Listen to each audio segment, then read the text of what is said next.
તો સેફ પર હુમલા બાદ કરીના કપૂર દ્વારા પહેલી પોસ્ટ કરવામાં આવી છે। પોતાના ફેન્સને જાણકારી આપવા માટે કરીના કપૂર ખાને પોસ્ટ શેર કરી છે અને શેફની સ્થિતિ જણાવી છે।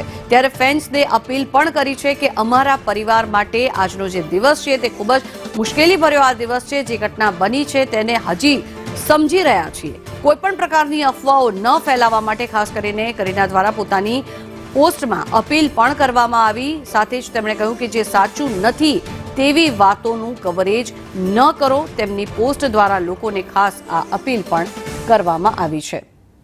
કરીના દ્વારા આ પોસ્ટ કરવામાં આવી હતી। તેમના દ્વારા કહેવામાં આવ્યું કે અમારા પરિવાર માટે આ ખૂબ જ પડકારજનક દિવસ। અમે હજુ પણ જે ઘટના બની છે તેને સમજવાનો પ્રયાસ કરી રહ્યા છીએ।